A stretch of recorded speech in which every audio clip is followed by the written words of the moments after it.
Let's bring in my political panel for today. Jed Carney is the Assistant Minister for Social Services. Maria Kovacic is a Liberal Senator and the Shadow Assistant Minister to the Leader of the Opposition. And they both join me in the studio. Welcome to both of you. Hello, Patricia. Thank you. So let's begin on this Gaza question. The government has signed this statement with many other nations, but in fact the Greens are saying they're just words. You need to go further and sanction Israel, that you're not going far enough. What's your response to that, Jed? Well, I think a lot of Australians are quite rightly distressed at what they're seeing happening in Gaza at the moment. We're seeing people starving, we're seeing many people killed, people standing in line waiting for aid, being attacked.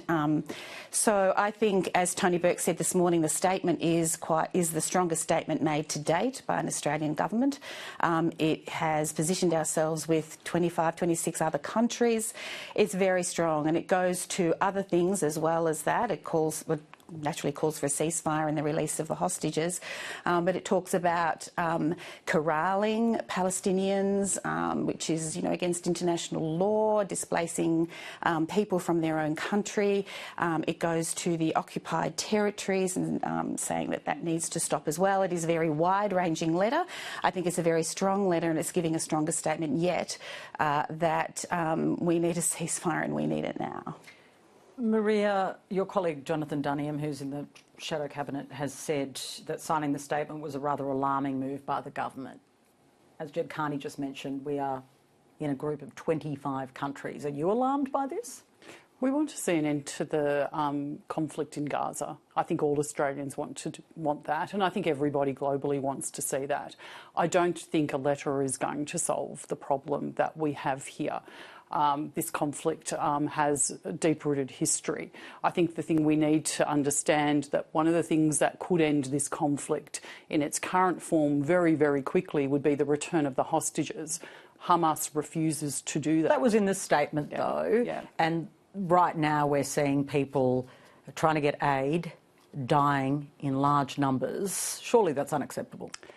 We don't want to see that. Nobody wants to see that. But the reality is you need to see this in its entirety, which is the reality of the fact that Hamas is a terrorist organisation, that they are impacting the resolution of this in a meaningful way because they refuse to return the hostages that began on the October 7 terrorist attacks. Is it acceptable, though, that children become the victims of that standoff? It's not. Unfortunately, this is what we have been seeing for such a long time, in the same way that it was not acceptable for, Hamas terrorists to enter the homes that they did in Israel and rape and pillage and put on display the bodies of young women.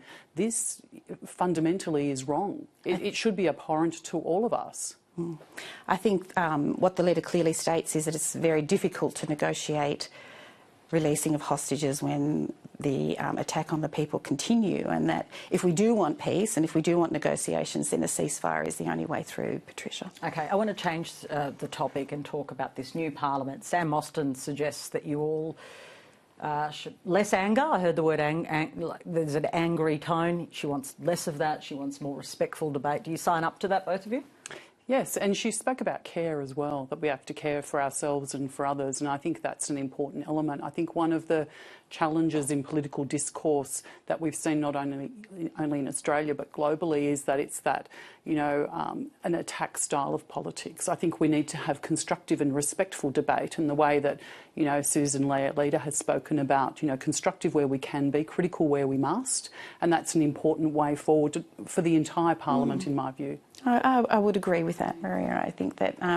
this is getting a bit cuddly. No, it is a little bit, isn't it? Sorry. The opening of the parliament, Patricia. we're in furious agreement, so you're all going to be consistently nice to each other. Well, look, I think the Leader of the Opposition's speech this morning was, indicative of a new sort of position on welcome to country and reconciliation. She spoke about reconciliation. I think that was really welcome.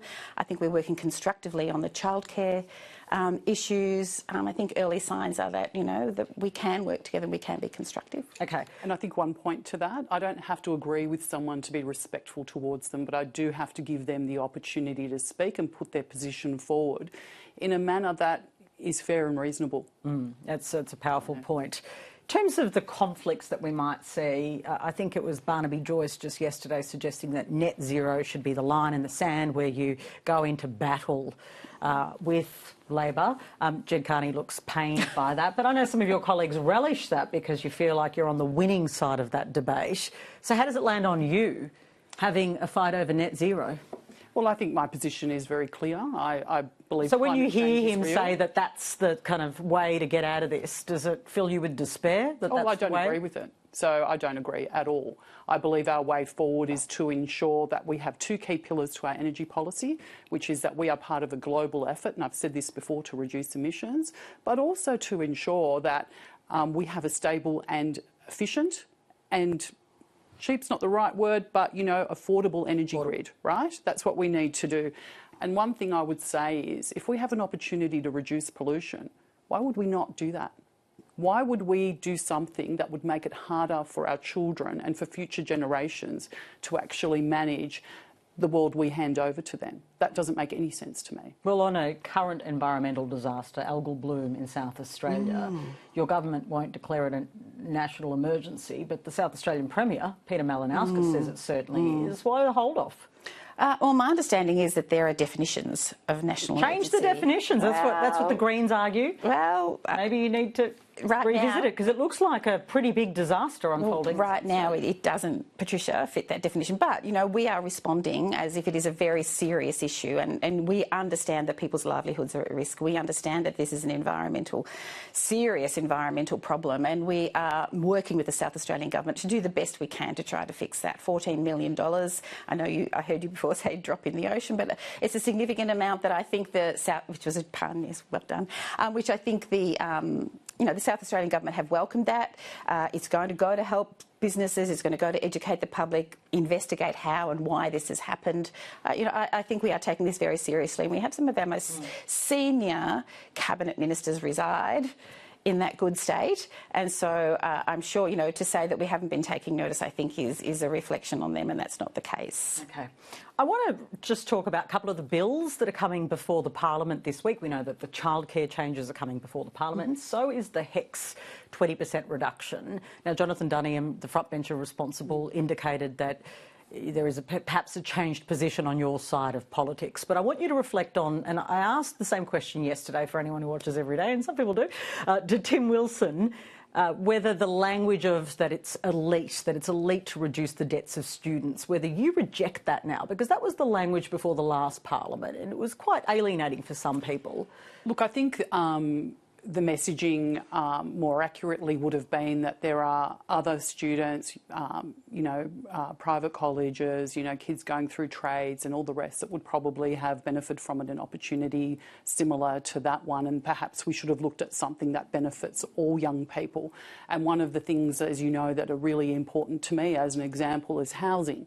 We should be looking at, how do we make it easier so that there aren't so many cost of living pressures, which, let's face it, this offer by the government, let's call it, was designed to ease cost of living that they themselves created, right?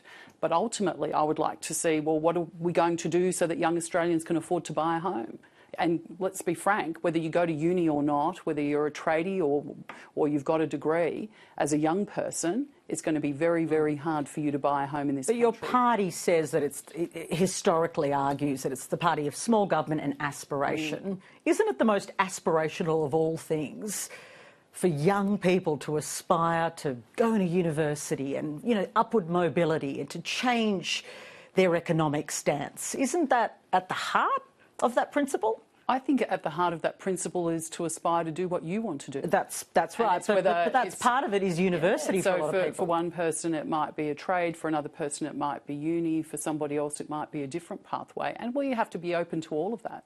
We shouldn't just be open to supporting and encouraging solely tertiary education. And I think tertiary education is wonderful and it's an important thing, but that isn't the be-all and the end-all for every Australian, in my view.